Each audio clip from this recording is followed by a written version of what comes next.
On va prendre nos Bibles donc dans l'Évangile selon Jean. Évangile selon Jean, chapitre 10.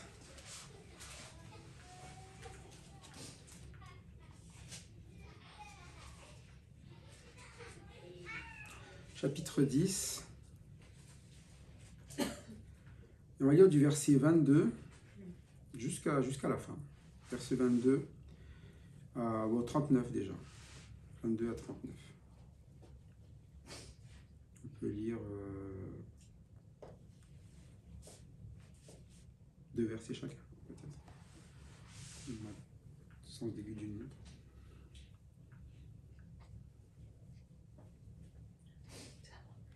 Okay. On célébrait à Jérusalem la fête de la dédicace. C'était l'hiver.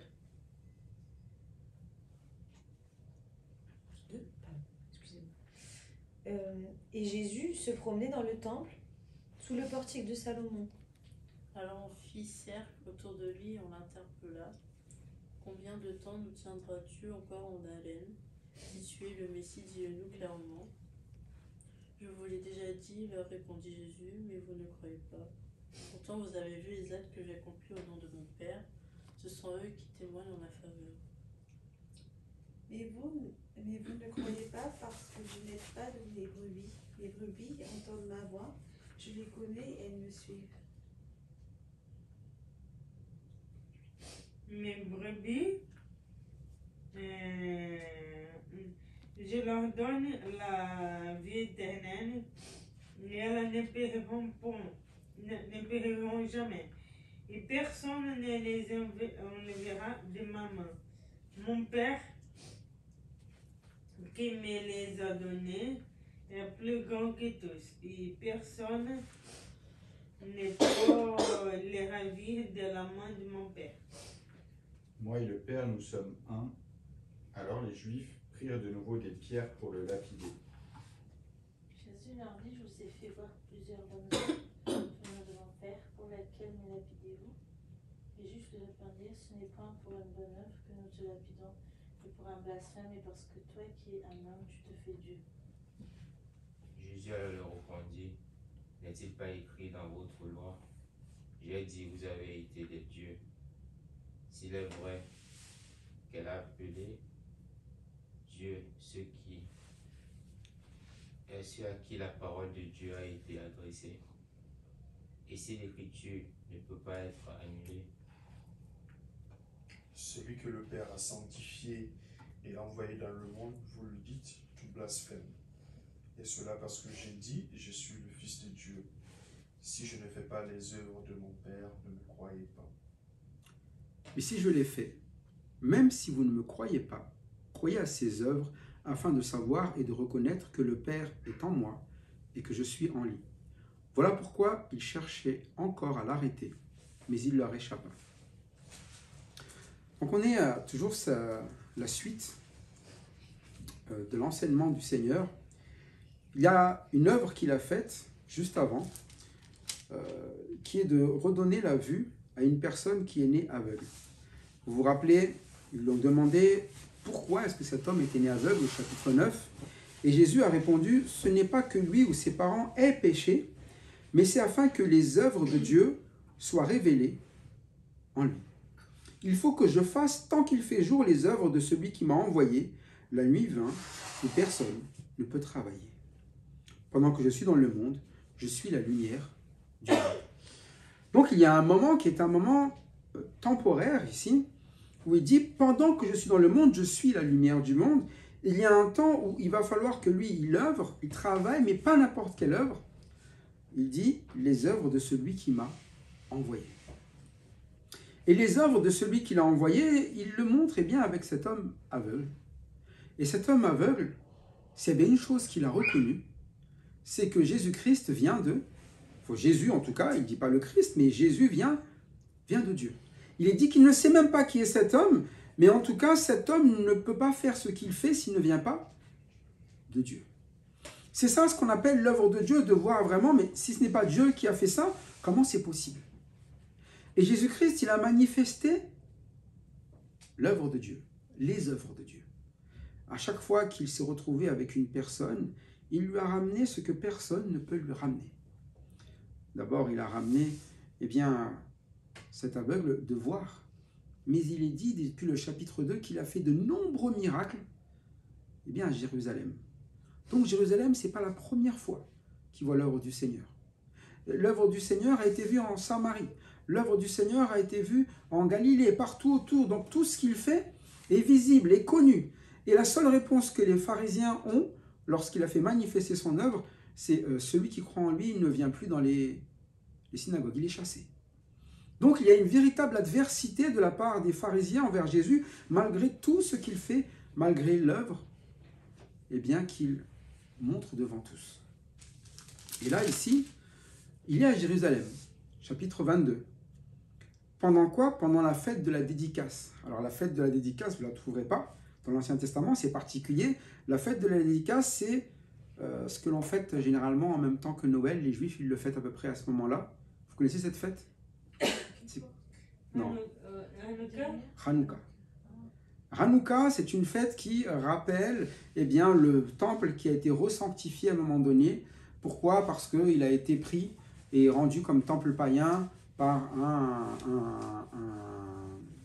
empereur ou un général romain. Et en fait, depuis, ils ont resanctifié le temple, entre guillemets, et ils ont appelé cette fête la fête de la dédicace. Ils ont redédicacé le temple pour rappeler que ce temple sert à Dieu. Et ici, c'est un événement où il y a cette célébration. Pendant le temps de cette célébration, Jésus il fait une chose, il se balade ou il marche sous le portique de Salomon, la portique principale juste avant l'entrée dans les lieux des prêtres, là, des lieux saints et tout ça. Donc à un lieu où se réunissent les gens, les gens qui veulent amener leur sacrifice au Seigneur, les gens qui veulent faire l'œuvre eh bien, pour cette fête-là, cette dédicace-là, ils sont tous là présents. Et c'est écrit, les Juifs l'entourèrent. Donc quand il parle des Juifs, ici on ne parle pas du peuple. Hein. Quand on parle des Juifs, on parle de ceux qui sont, on dirait, des érudits dans la parole, des scribes, les pharisiens, des personnes qui, tous les jours, sont en train de chercher dans les Écritures ce que Dieu veut ou qui répondent au peuple selon les Écritures. Et il l'entoure. Donc il est cerclé. Il est encerclé. Et là, ils veulent quelque chose, ils veulent une réponse. Et parfois, c'est ça, c'est là, on ne te lâche pas là. Là, il va falloir que tu nous dises quelque chose. Parce que ça fait un bout de temps qu'on attend vraiment de ta part que tu annonces ou que tu n'annonces pas ce que tu es. Il dit, jusqu'à quand nous laisseras-tu dans l'incertitude ou nous tiendras-tu en haleine? C'est le suspense pour eux. Enfin, un faux suspense quand même. Parce que ça fait un bout de temps quand même qu'ils ont vu l'œuvre de Jésus-Christ. Mais ils veulent entendre de la bouche de Jésus-Christ quelque chose. Ils veulent entendre quelque chose. Pourquoi? On va voir, mais ils veulent entendre quoi? Si tu es le Messie, dis-le-nous franchement.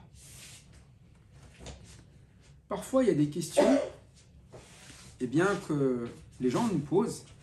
Ils veulent une réponse qui est une réponse, eh bien, qu'est-ce que tu penses? Parfois, il y a des choses dans la Bible, la parole le dit clairement, et les gens veulent entendre la réponse, mais ils veulent l'entendre pourquoi? Pour savoir comment nous condamner.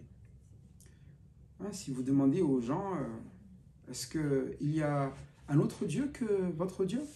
Est-ce qu'il y a un autre moyen d'être sauvé que par Jésus-Christ? Vous dire oui, mais c'est pas très gentil ça. Et donc les autres, c'est quoi alors? C'est nul ce que font les autres? C'est pas bien? C'est parfois des questions pièges. Pourquoi? Pour pouvoir dire, oui, mais eux, ce sont des extrémistes. Eux, parfois, il y a des questions comme ça. Et ici, ils sont en train d'entourer des Juifs pour entendre une réponse, est-ce que tu es le Messie?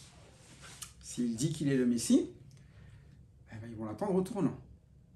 Mais c'est ce qu'ils font d'ailleurs. Hein. Et Jésus, il a dit, je vous l'ai dit. Il n'a pas dit, je suis le Messie. Mais qu'est-ce qu'il a dit? Tant que je suis dans ce monde, je suis la lumière du monde. De comprendre ce qu'est le Messie. Ah, il n'a pas besoin de dire, je suis le Messie, ni de mettre un nom, une étoile, tout ce que vous voulez pour montrer qu'il est le Messie, mais il a expliqué, il a enseigné, je suis la lumière du monde. Il vient d'enseigner quoi juste avant? Je suis la porte des brebis, je suis le bon berger. C'est-à-dire qu'il est unique en tant que cette lumière Il est unique en tant que pain de vie, il est unique en tant que berger, et il est unique en tant que porte des brebis. Et chacun de ces enseignements nous amène à comprendre que c'est le Messie sans en avoir le nom. Il a la vie du Messie. Qu'est-ce qu'on attendait du Messie? Qu'est-ce que vous attendez d'un Messie? Sauver. Sauver. Oui, pour sauver le peuple Israël, qu'il délivre les quoi? Les malades, les boiteux, qu'il ramène la paix, c'est ça le Messie normalement promis, qu'il sorte Israël de la honte. Et il va expliquer, Jésus leur répondit, je vous l'ai dit et vous ne croyez pas. Les œuvres que je fais au nom de mon Père témoignent en ma faveur. Donc il suffisait de regarder pour comprendre. Chaque fois qu'il a ramené la parole, il l'a ramené non pas pour perdre les gens, mais pour sauver les gens. Et il l'a ramené auprès de tous, tout autant auprès des pharisiens, autant des chefs, autant du peuple, autant même des Samaritains. Et il a ramené ce salut, dans son enseignement, il a dit « Je suis ». Et chacun de ces « Je suis » aurait dû nous faire comprendre qu'il fallait vivre ce qu'il est. Si je suis le pain de vie, il nous dit, qu'est-ce qu'il fallait faire alors? Se nourrir. S'il est la lumière, il fallait marcher. Celui qui ne me suit ne marchera pas dans les ténèbres. Et là, il dit encore, je suis la porte de brise, ça veut dire qu'il faut passer par moi. Celui qui passe, il est. Il dit quoi? Non, il y a un terme. On prend les versets. Verset 9.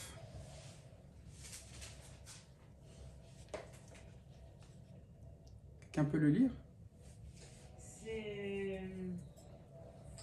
Je suis la porte.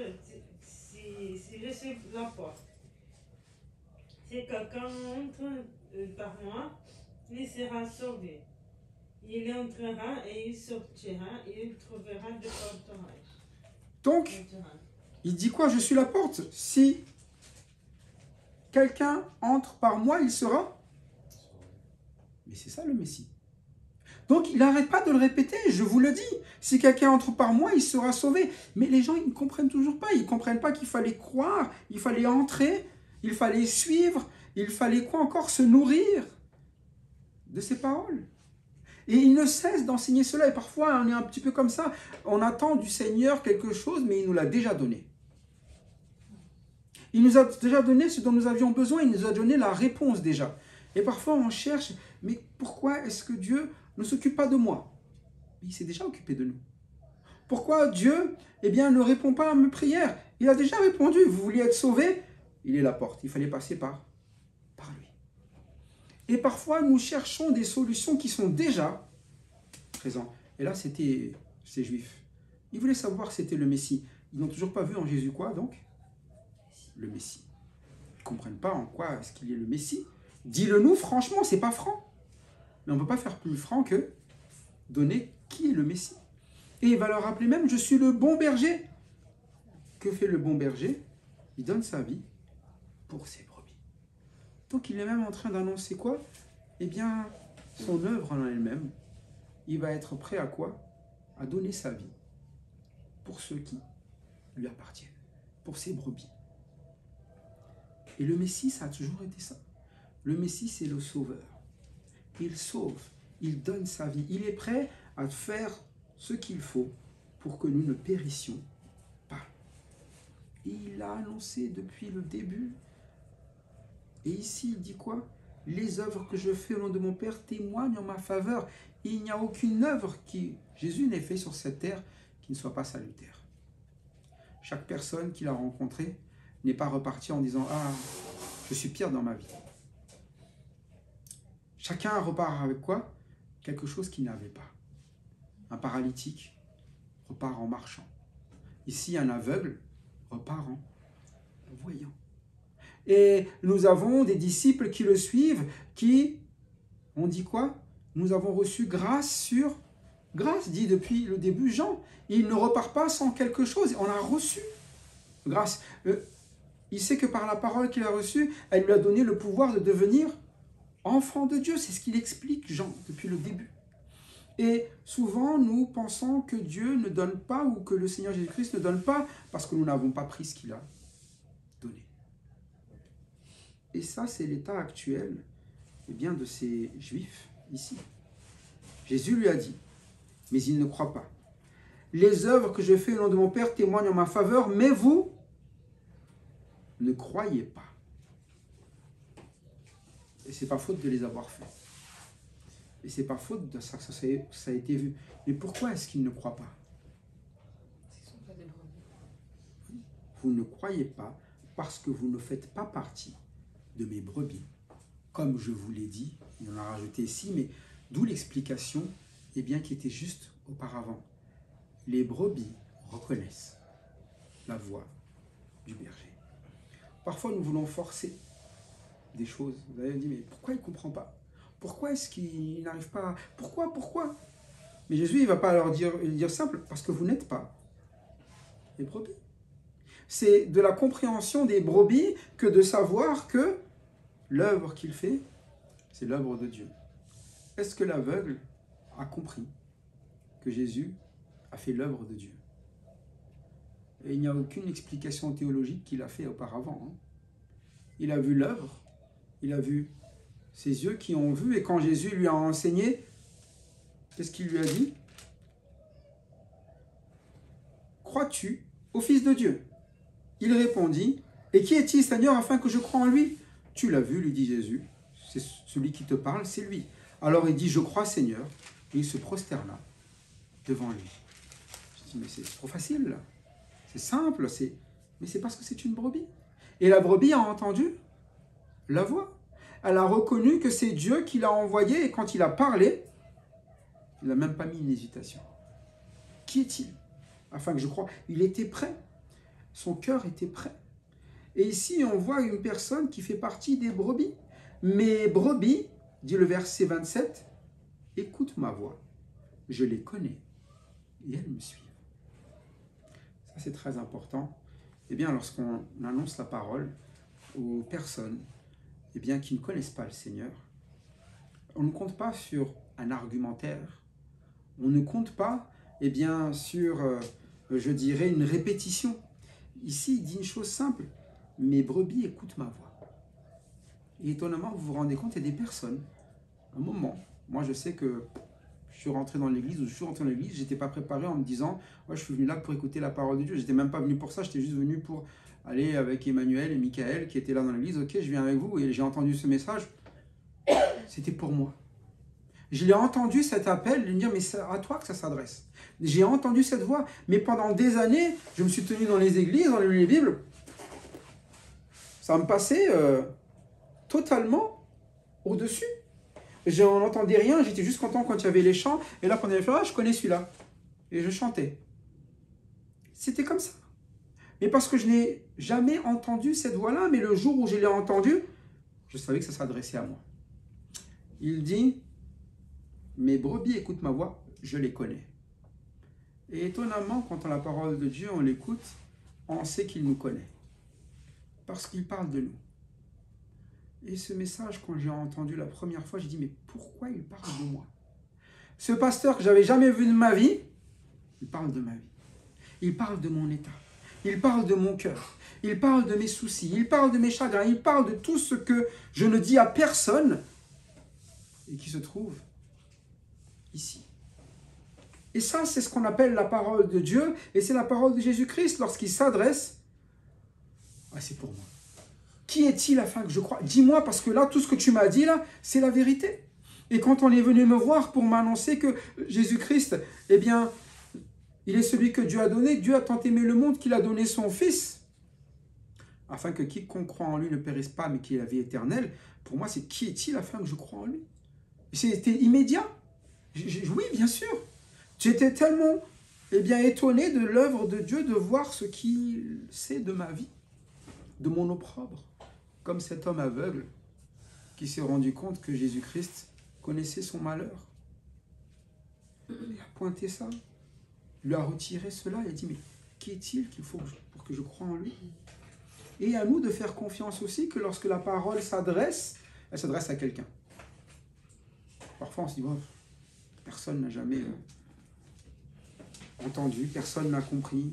Ça fait plusieurs fois que j'annonce l'évangile à cet ami, là, j'annonce l'évangile à ma famille, que j'annonce l'évangile autour de moi, mais ils n'entendent pas, ils ne comprennent pas. Je regarde mon père, ma mère, ils n'entendent pas, ils ne comprennent pas.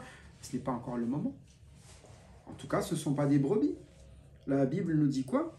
Mes brebis écoutent ma voix, je les connais, et elle va faire une chose simple, et elles me suivent. Il n'y a pas de rien pour les appâter. Ah, il n'est pas là, elle dit, mes brebis, bon, je ne sais pas lesquelles c'est, mais j'ai mis des carottes un peu devant, et on verra qui est-ce qui va venir. Non, c'est la voix. C'est pour ça qu'on a toujours de rappeler ce que Dieu fait selon la parole de Dieu, de le ramener auprès des gens. Parce que c'est ça qu'il faut qu'elles suivent. Parce que c'est cette parole qui les connaît. Et c'est cette parole qui vont donner ce dont elles ont besoin. Qu'est-ce qu'ils reçoivent, verset 28.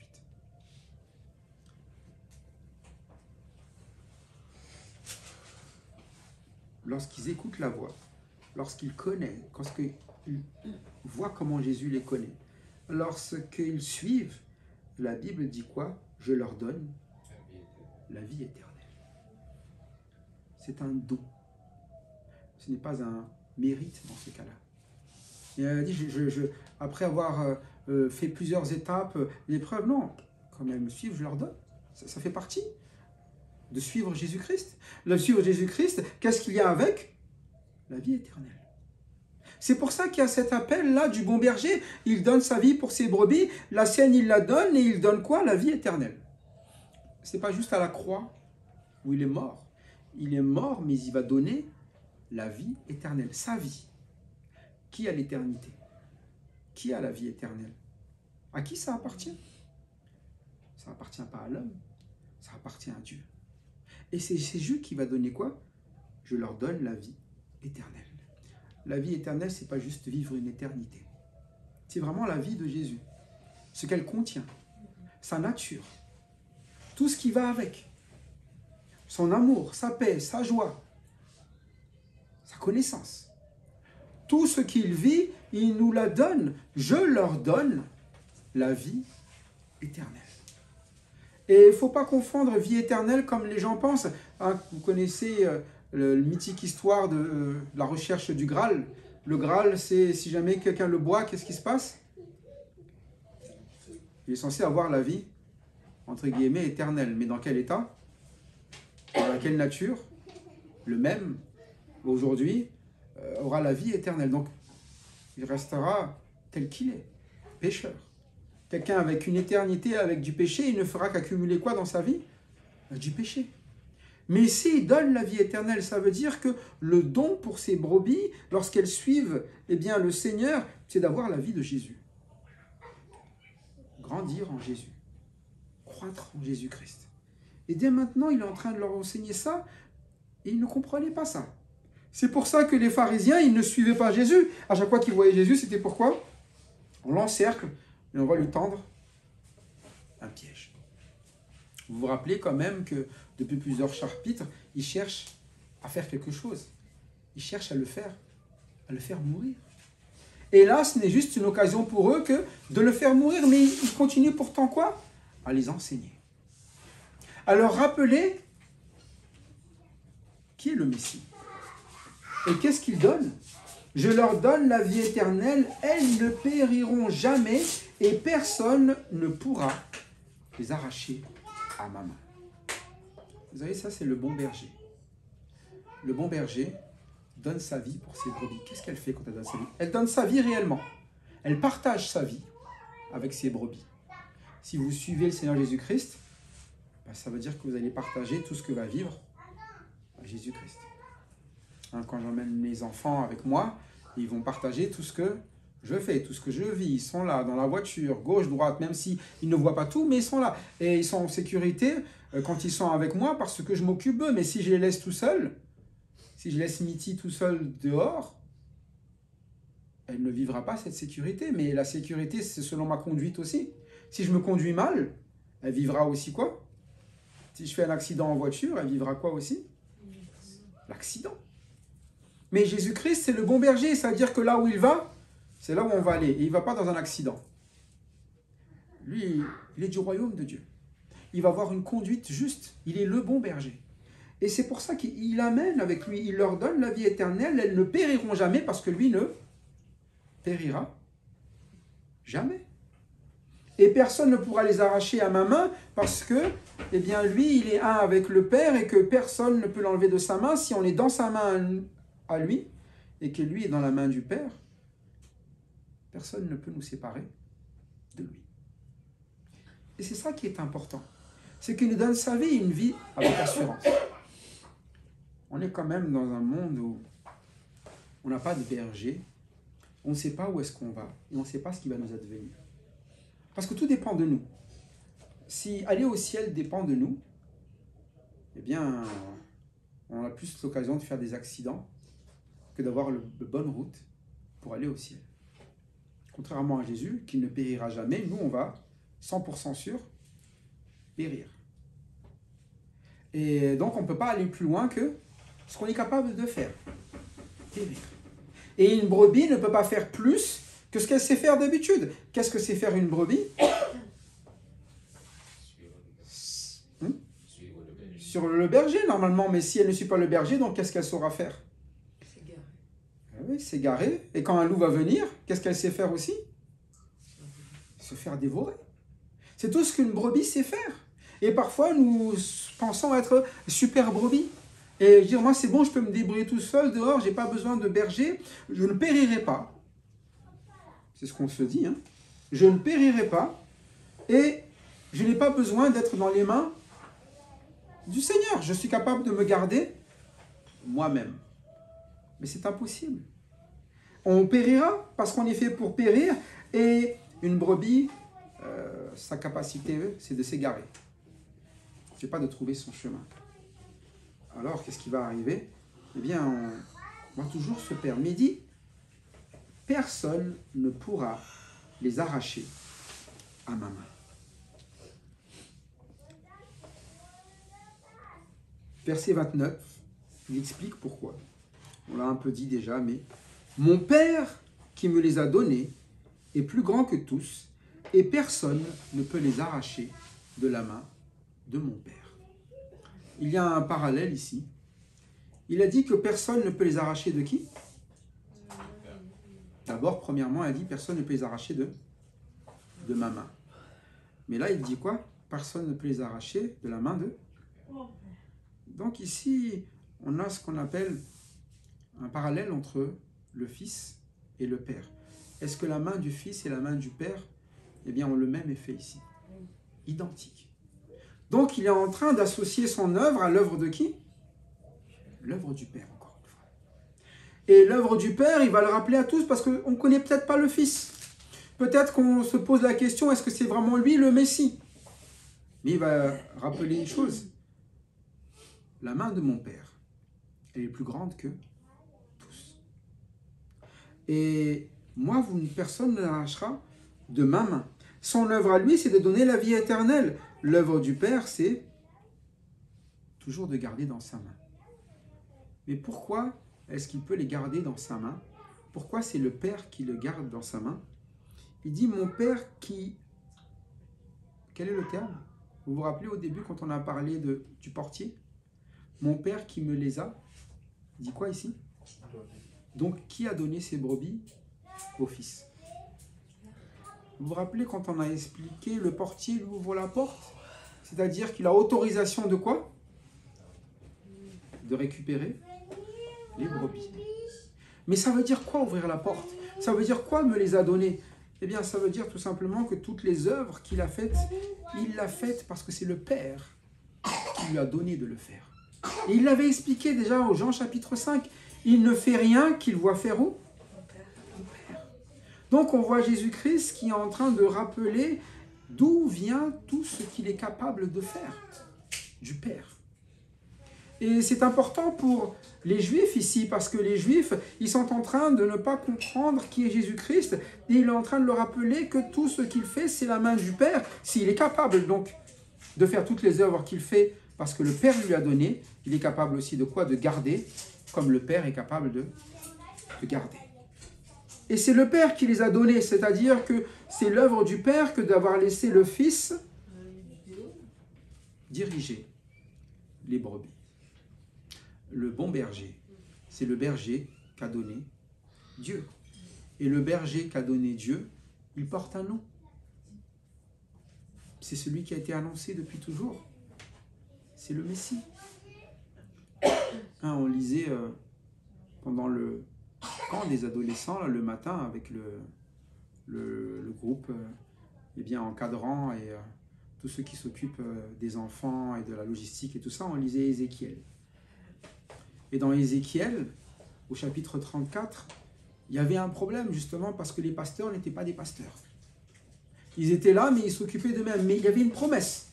La promesse d'un quoi? Vous vous rappelez, pour ceux qui étaient là, on peut regarder dans Ézéchiel. Hein. Ézéchiel, chapitre 34.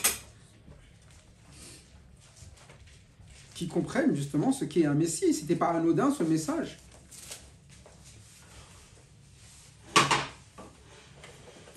Verset 23, 34, 23, Ézéchiel 34, 23.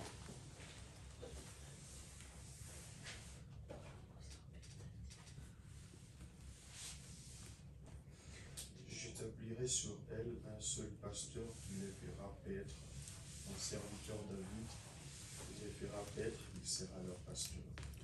C'est une annonce prophétique, non? Il annonce quoi, là, ici? Il rappelle, non? On peut continuer jusqu'au verset 25. Moi, l'Éternel, je serai leur Dieu, et mon serviteur David sera prince au milieu d'elle. Moi, l'Éternel, je traiterai avec elle une alliance de paix, et je ferai disparaître du pays les animaux sauvages. Elles habiteront en sécurité dans le désert et dormiront au milieu des forêts. Donc, vous avez ici une promesse, hein? Mais il promet quoi ici? Le Messie, il parle de quoi ici? Pasteur. Pasteur, ou un berger, dans vos traductions. Donc quand il dit « je suis le bon berger », c'est pas anodin. Il est en train de dire qu'il est quoi? Il n'a pas utilisé le mot Messie, mais c'est bien ce Messie-là dont on parle. Il établira un berger, un Messie. Et il parle de celui-là. Et c'est pour ça qu'il dit, vous ne croyez pas, il est en train de faire exactement ce que le Père l'a demandé. Qui a donné, qui a établi ce berger unique et qui va lui donner les brebis? C'est le Père, je serai le Dieu. Et il sera prince, il sera pasteur, il sera berger. Et ça veut dire que c'est le rôle de ce berger de prendre soin de tous, que personne ne va les ravir de sa main. Mon Père qui nous a donné est plus grand que tous et personne ne peut les arracher à la main de mon Père. Le Père et moi. Conclusion.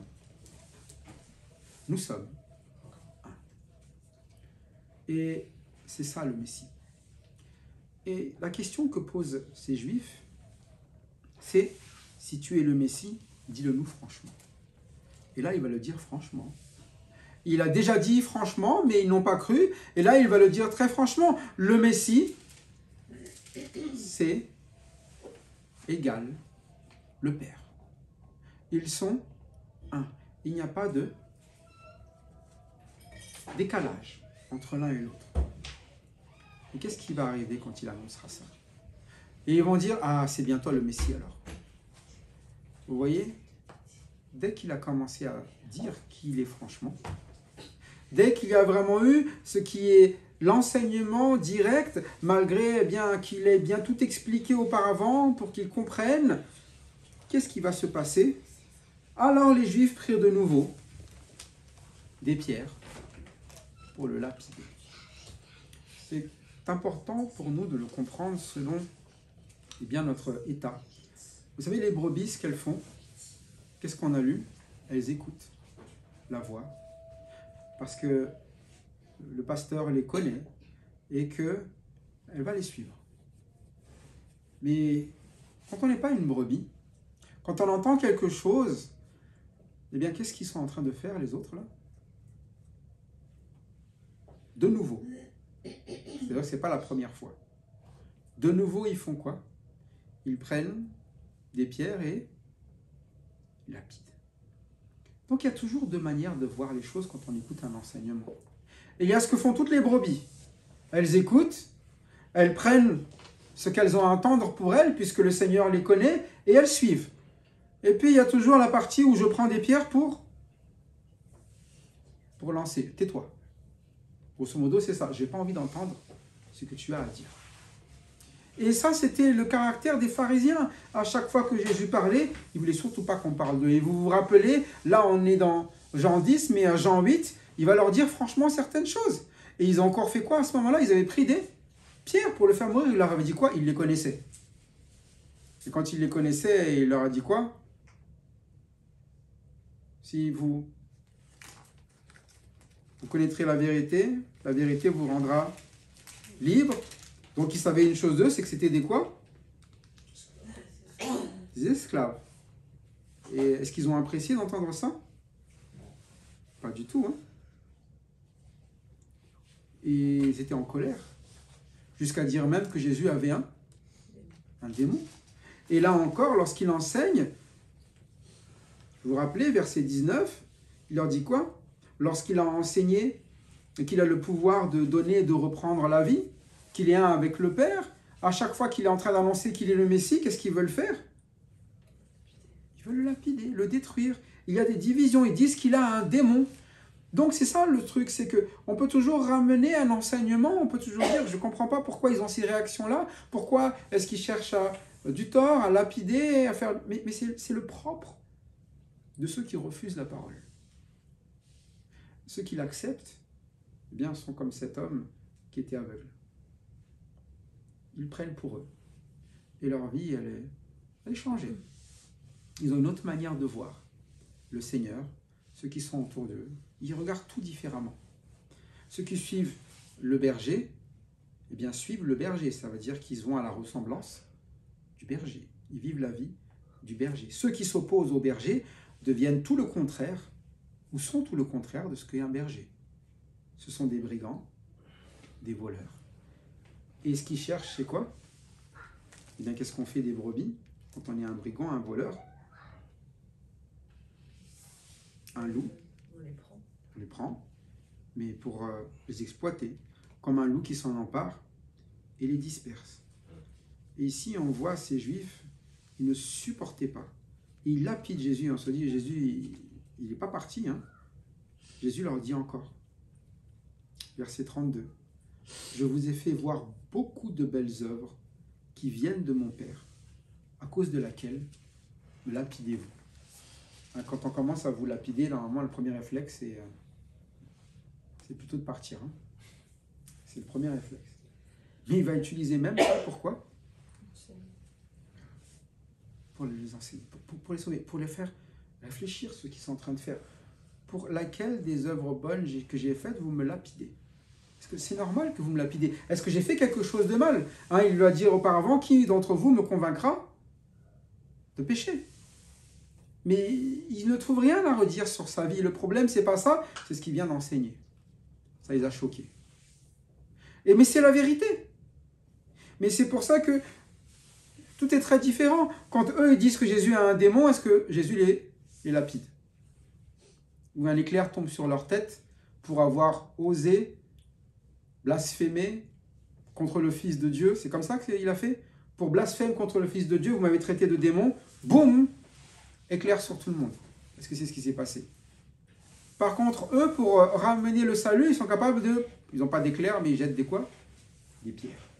Et c'est toute la différence de l'attitude de Jésus et des pharisiens. Il y en a un, il est capable d'accepter de recevoir des pierres. Et les autres ne sont pas capables d'accepter une parole qui est capable de les guérir. Ils refusent quoi? D'entendre l'enseignement des Juifs. Les Juifs lui répondirent, ce n'est pas pour une belle œuvre que nous te l'habitons, mais pour un blasphème, parce que toi qui es l'être humain, tu te fais Dieu. Et vous pouvez faire de très belles choses. Les gens peuvent voir que vous croyez au Seigneur Jésus, voir votre vie transformée, voir tout, mais si tu l'enseignes qu'il n'y a qu'un seul moyen d'être sauvé, alors tu deviendras, pour ceux qui ne croient pas, un extrémiste. Tu le sauras. Hein. Et si tu dis que Jésus-Christ est le Fils de Dieu, tu auras beaucoup aussi de personnes qui vont te traiter de blasphémateur. Qu'en soit d'autres religions monothéistes telles que le judaïque ou que ce soit musulman, vous dites ça. Alors vous pouvez faire tout ce que... voir toute l'œuvre du Seigneur dans votre vie, dire ouais mais c'est vrai que ça c'est une personne, on voit qu'il a changé, transformé dans sa vie, ceci, etc. Tout ce que tu veux, mais sortez cette phrase. Et si les gens pouvaient vous lapider, ils vous lapideraient. Ils le pouvaient, hein. Et c'est pour ça que Jésus n'a pas peur de dire cela, parce que c'est la vérité. Et que les gens attendent ça. Dis-nous franchement qui tu es. Les gens vous disent comment être sauvé. Et parfois, vous savez, on n'ose pas dire franchement. Et peut-être, bon, ouais, il y a peut-être une possibilité que certaines personnes parmi vous soient sauvées sans le Seigneur Jésus-Christ. Non, c'est pas possible. C'est pas possible. Hein. Il faut bien annoncer la vérité qui est là. Il faut passer par le Fils. Il est la porte. Il est le bon berger. Il est la lumière. Ça veut dire qu'il n'y a rien d'autre comme moyen. Il n'y a pas été donné d'autre nom sous le ciel par lequel nous puissions être quoi? Sauvés. Il n'y en a pas d'autre. Même le plus sympa des gars que vous avez vus dehors, ça ne marche pas. Et il le lapidait à cause de ça. Parce qu'il a dit qu'il est Dieu. Et Jésus va leur expliquer. C'est un mot qui les choque, mais un mot que Dieu même a utilisé. Vous êtes des dieux. Vous connaissez ce psaume? Psaume 82. Il leur dit ça. Des dieux. C'est vrai que c'est un terme qui est choquant. On n'est pas des dieux, hein, quand même. Mais il est en train d'expliquer que pourquoi on est des dieux dans ce psaume-là.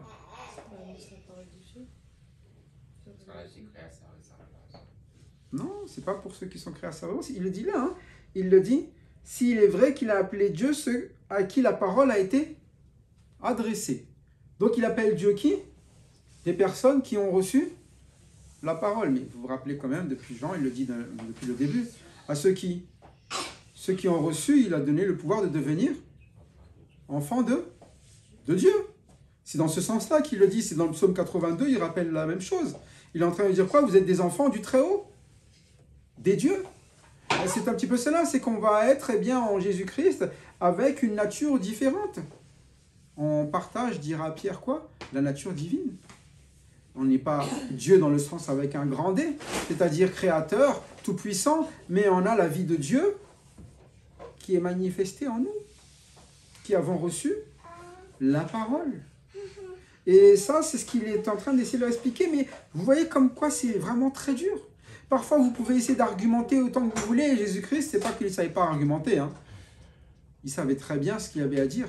Mais quand les gens sont résolus à ne pas croire, ils ne croiront pas. Et quand ils ne croiront pas, ils seront toujours du côté de ceux qui lapident. Toujours. Ne vous étonnez pas donc qu'on vous lapide. Par contre, si vous lapidez, vous pouvez être sûr que vous êtes du mauvais côté. Parce que Jésus n'a jamais lapidé. Le bon berger donne sa vie pour ses brebis. Et il prend les coups pour ses brebis. Et ici, c'est l'enseignement que nous devons voir. L'enseignement que le Père nous a donné, le bon berger, c'est celui qui sauve. Ce n'est pas celui qui ramène à la perte. Et vous voyez comment le Seigneur Jésus-Christ, ici, aime ces pharisiens. Il aurait pu ne pas répondre à ces questions. Il aurait pu dire, non mais c'est bon, laissez-moi tranquille, allez-vous-en. Il aurait pu ne pas risquer de se faire lapider, mais il l'a accepté. Et parfois, lorsque nous avons le rôle de prendre soin, et là, parce que c'est en tant que berger qu'il le fait, nous devons aussi accepter de se faire lapider. Quand vous vous occupez d'enfants, pour ceux qui ont des enfants, les enfants ne sont pas toujours comportement d'enfants. Parfois, il y a des enfants qui se disent « Ouais, moi c'est nul, papa il est nul, papa il fait pas ci, papa ça », on se fait lapider. Pourquoi? Bien parce qu'on dit parfois des choses, franchement non. Non parce que ceci, non parce que cela. Mais c'est un temps comme ça. Quand ils sont grands, ils comprennent généralement, comme nous. Hein. Nous, quand on était petits, les noms, on ne comprenait pas, c'était injuste, tout le tralala, etc. Mais c'est la même chose. Quand vous aimez quelqu'un, vous ne le faites pas parce que c'est ce qu'il aimerait entendre. Vous le faites parce que c'est bon. Et le bon berger, eh bien, on voit qu'il a donné en 100 ans à chacun. Il a donné eh bien, aux disciples qui l'ont suivi. Les brebis qu'on lui a données, il s'en est perdu aucune. Sauf une, il va l'expliquer, qui est le fils de la perdition. Il n'est pas un enfant de Dieu. Mais c'est un enfant qui imitait, qui suivait et qui ne recevait pas. Et ici, les pharisiens, ce sont des personnes qui ne reçoivent jamais, qui sont plutôt en train de contrer à chaque fois. Maintenant, donc, à nous de savoir, est-ce que nous suivons le bon berger? Nous écoutons sa voix, nous le laissons nous connaître. Vas-y, sonde-moi. Dis-moi ce qui ne va pas. Et je te suis. Parce que je ne peux pas suivre Jésus-Christ en restant le même.